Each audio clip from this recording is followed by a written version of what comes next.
이 시간 하나님께서 우리 주신 말씀은요, 마가복음 3장 16절에서 19절까지의 말씀입니다. 마가복음 3장 16절에서 19절까지의 말씀. 제가 가지고 있는 성경책으로는 신약성경 57쪽입니다.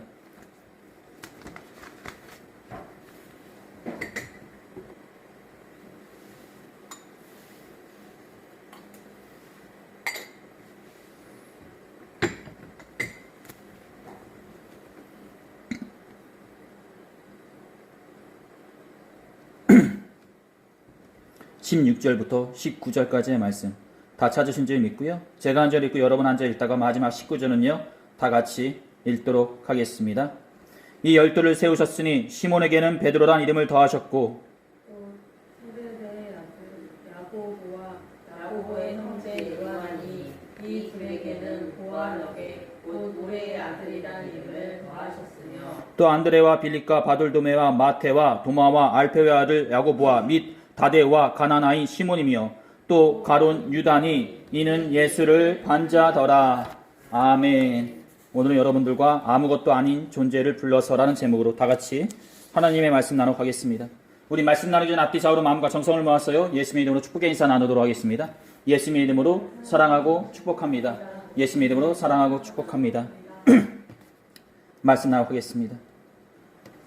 지금은 모르겠지만 제가 어릴 적 다녔던 초등학교 때만 해도 자습 시간에 또는 떠든 아이가 있거나 칭찬을 받을 만한 아이가 있으면 학급의 반장이 또는 그날 주원을 맡은 아이가 떠든 아이의 이름을 또는 칭찬받을 아이의 이름을 칠판에 적어놓고 선생님이 차후에 이를 확인하고 야단을 치시거나 칭찬을 해준 일이 있었습니다. 그러기에 때로는 잘못된 일로 인해 이름이 칠판에 적혀있게 되면 왠지 모르게 부끄럽거나 죄인이 된 것처럼 의구심에 있었던 적도 있었고요. 만약에 칭찬받을 행동으로 인해 이름이 칠판에 적혀있게 되면 하루빨리 선생님이 오셔서 이를 확인하시고 칭찬해 주시기를 바라는 마음으로 그 이름이 지워지지 않도록 재차 확인한 적도 있었습니다. 그렇습니다. 지금 생각해보게 되면 별 특별한 상장을 주던가 엄하게 혼나는 것도 아니었는데 그때만 해도요, 어딘 마음에 이름이 어떻게 올라가느냐에 따라 우울하거나 기뻤던 기억이 나곤 합니다. 그리고 이런 기억은 저만 있었던 기억은 아닐 것이다 믿습니다. 여러분들 또한 만약에 어떤 대단한 일을 하시거나 기념비적인 일을 하게 되어 구청에서 또는 행정복지센터에서 여러분들의 이름이 거론되어지기라도 한다면 여러분들 또한 그 일이 많은 사람들에게 전하여지거나 확인되어지시기를 바라실 것이다 믿습니다. 하물며 그 이름이 1900년이라는 시간 동안 많은 사람들에게 읽혀지고 되뇌이면서 존경을 받게 된다면 과연 기분이 어떨까 싶습니다. 아마 어린 시절 칭찬받을 만한 일로 인해 칠판에 적혀있는 것과는 비교도 안 될 만큼 벅차고 가슴 떨리는 일일 것이다 믿습니다. 그렇습니다. 오늘 우리가 함께 나눌 말씀이 바로 이런 상황의 말씀이라 볼 수 있을 것입니다. 바로 1900년 전 복음서가 쓰여졌을 때 그 복음서에 기록된 예수님의 제자들의 명단이라 말씀드릴 수 있을 것입니다. 즉 더 쉽고 직설적으로 얘기한다면 예수님의 가장 측근이 되는 사람들의 명단이라는 것입니다. 그렇습니다. 예수께서는 3년이라는 공생의 시간 동안 함께 하시며 복음을 전하시고자 12명의 제자들을 세우셨습니다. 즉 예수님께서는 앞으로 행하실 일들을 위해 몇몇의 사람들을 선택하시어 불러주셨다는 것입니다. 이들은 장차 예수님과 함께 복음을 전하는 가운데 속에 그분께 보고 듣고 배울 것이요 나아가 예수님의 고난에 시험을 당하고 그분의 부활에 기뻐할 것입니다. 그들은 자신들은 알 수 없지만 장차 하나님의 구원의 역사에 그리고 인간의 역사에 크나큰 일들을 행할 것이요 또한 남길 것입니다. 그들은 인간사의 그 누구보다 많은 사람들의 관심과 집중을 받을 것이요 사람들의 입술과 고백을 통하여 많은 사람들의 선망과 존경의 대상으로 불려지게 될 것입니다. 그들은 현대의 위인들보다 더 유명해질 것이요 현대의 그 누구보다 대단한 사람으로 불려지게 될 것입니다. 그렇습니다. 예수께서 불러주시고 세워주신 12명의 제자들, 그들은 그야말로 대단한 사람들이라는 것입니다. 2000년 전 인간의 몸을 입고 이 땅에 오신 예수님과 함께 살았다는 것만으로도 인간사에서 많은 것을 배울 수 있는 사람들인데 이들은 이런 것을 뛰어넘어 예수님과 함께 먹고 자고 같이 생활하였던 사람들이었다는 것입니다. 그것도 예수님께서 직접 원하셔서 불러주신 사람들이라는 것입니다. 쉽게 얘기해서 이 우주를 만드신 전지전능하신 하나님이 이 자그마한 별 지구에 그것도 12명의 사람들을 한 명 한 명 불러주신 것이라 생각하시면 될 것입니다. 현재 우리가 사는 이 세계에서도 대통령이 부르던가 모 그룹의 회장이 또는 국회의원이 불러도 내가 그만큼 대단한 사람인가라는 자부심에 의시되곤 하는데, 오늘 본문에서는 우리와 같은 피조물인 아닌 예수님이 바로 창조주이신 예수님께서 불러주신 것이라는 것입니다. 그렇습니다. 신, 즉 예수님께서 불러주셔서 제자로 세울 정도면 이 얼마나 대단하고 잘난 사람들이겠냐라는 것입니다. 그야말로 당시 이스라엘 사회에서 내놓으라 하면 어디에 내놔도 꿀리지 않는 뛰어난 스펙과 성품 그리고 집안을 소유한 사람들 같은데, 이게 웬걸? 성경상에 기록되어 있는 명단을 보게 되면요, 우리가 알고 있는 인간적인 가치와 기준과는 거리가 먼, 즉 제자로서의 자질과 집안은 둘째치고 성경 또한 성격 또한 사랑과 용서의 예수님하고는 거리가 먼 불안당적이고 다혈질적인, 그리고 사회의 지도자격보다는 비주류에 속하는 사람들과 같다라는 것입니다. 즉 예수님의 제자들이라고 해서 어디에 내놔도 꿀리지 않는 대단한 사람들인 줄 알았는데, 명단에 기록되어 있는 이름을 살펴보게 되니 어디에 내놔도 꿀릴 것 같은 사회에 부적합한 자 또는 제자로서의 자질이 부족한 사람들처럼 보여진다라는 것입니다. 말이 그렇듯 17절과 19절의 말씀을 보게 되면요, 아주 대놓고서 그들의 단점을 얘기해주고 있는데 그 내용이 이렇습니다. 천둥의 아들을 뜻하는 보아너게라는 이름을 덧붙여주신 세베대의 아들들이 야고보와 그의 동생 요한, 즉 쉽게 얘기해서 무엇입니까? 과격하고 시끄러울 정도로 떠드는 사람들이었다라는 것입니다. 그렇습니다.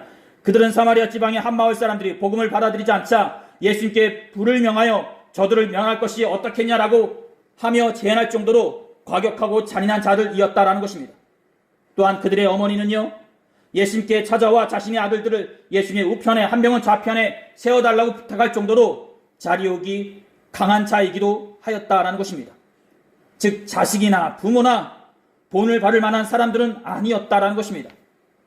즉 예수님을 따르면서 예수님이 행하실 것에 대해 관심이 있는 것이 아니라 장차 이분이 대단한 사람이 되어서 유명하거나 높은 직위에 올라가게 되면 그때서야 이분을 통해 무언가를 얻기 위해 따르는 자들이었다라는 것입니다. 또한 19절에서는요, 가룟 유대에 대해서 설명해주고 있는데 그를 예수를 넘겨준 자라고 얘기해주고 있다는 것입니다.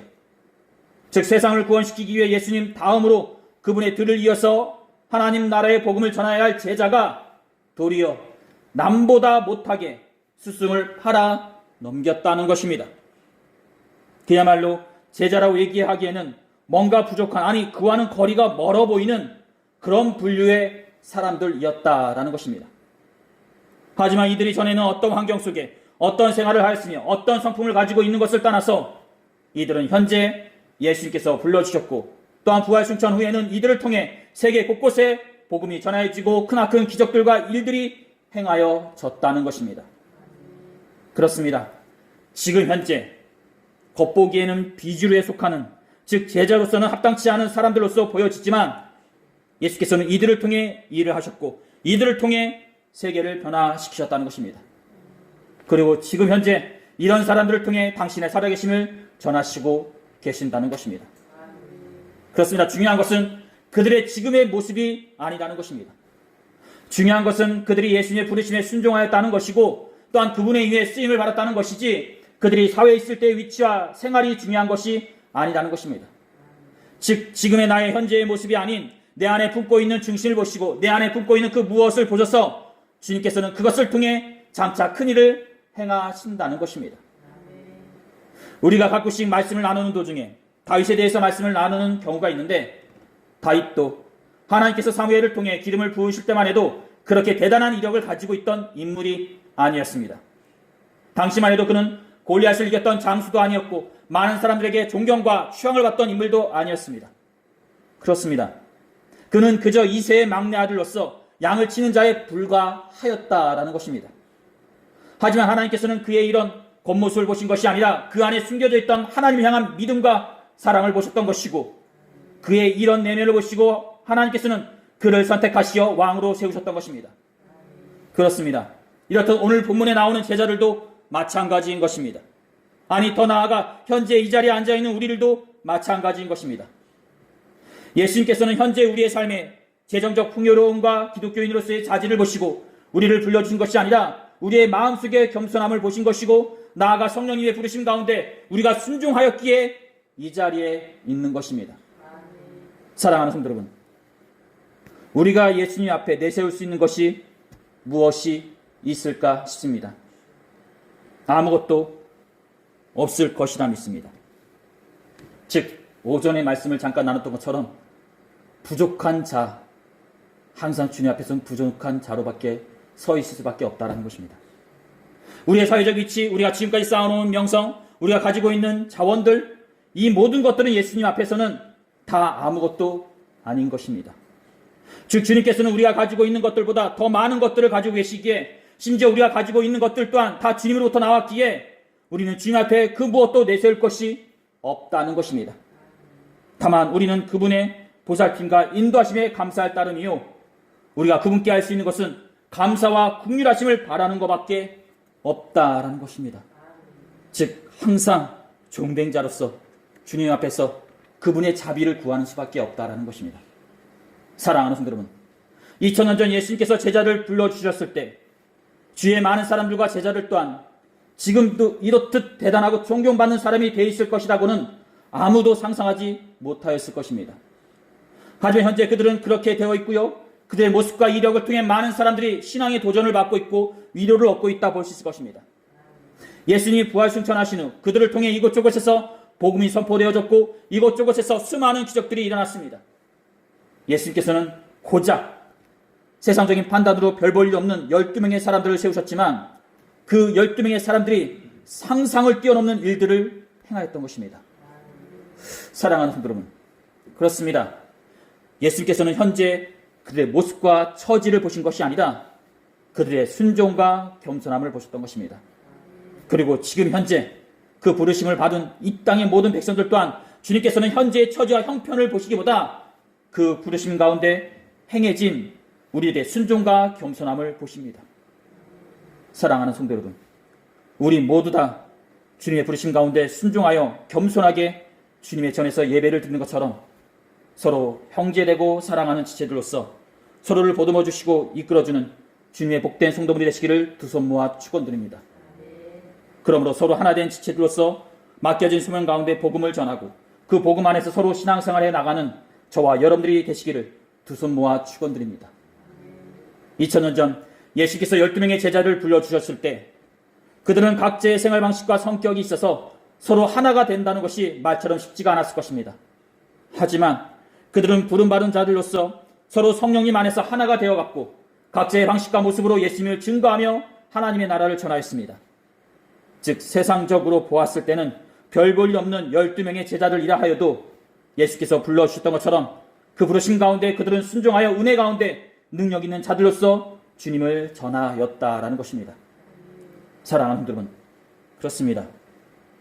중요한 것은 현재 우리의 모습과 처지가 중요한 것이 아니라 성령님이 은혜 가운데 불러주신 것이 중요한 것이요, 또한 이 부르심 가운데 우리가 겸손한 자로서 순종하였다는 것이 중요한 것입니다. 즉 우리가 겸손하게 내밀은 주님의 손을 잡았다는 것 자체가 대단한 것이다라는 것입니다.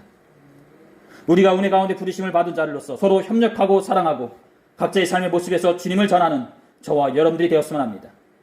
나아가 우리가 세상적인 칠판에 누군가의 이름이 올라가는 것에 부러워하지 말고 하늘의 칠판에 우리들의 이름이 기록된 것에 감사함을 받고 살아가는 저와 여러분들이 되었으면 합니다. 사랑하는 성도 여러분, 2000년 전 예수님께서는 아무것도 아닌 존재를 불러주셔서 당신의 사역 가운데 함께 일하시면서 하나님의 나라를 보여주셨습니다. 현재 우리는 성령님의 부르심 가운데 붙들린 자로서 하나님의 나라를 꿈꾸며 이 땅 가운데 예수님을 전하고 있습니다. 우리가 각자의 생활 방식과 성격은 달라도 성령님 안에서 하나된 교회 가족들로서 서로 이끌어주고 이해해주며 힘이 되어가는 교회 가족 분들이 되시기를 두 손 모아 축원드립니다.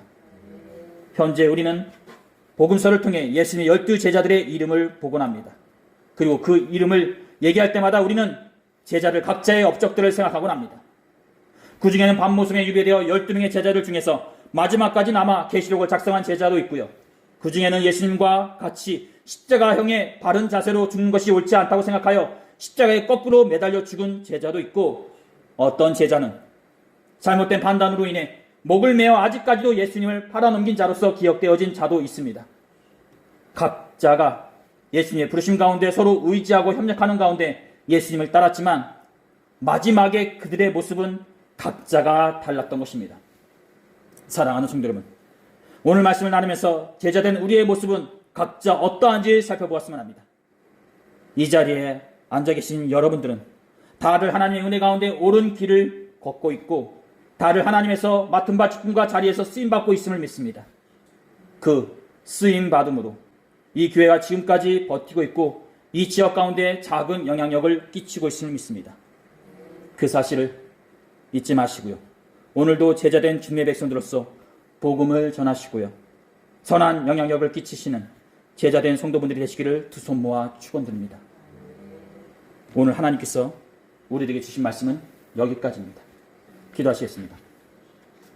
귀하시 복되신 우리 하나님 아버지, 오늘 우리는 예수님의 12 제자들의 명단을 살펴보았습니다. 예수님께서 12명을 세우셨을 때 각자에 대한 계획이 있으셨고 기대가 있으셨고 바람이 있으셨을 것입니다. 그 중에는 주님의 뜻 가운데 전도자로서 쓰임받은 이도 있고 마지막까지 남아서 주님의 역사하심을 기록한 제자도 있었습니다.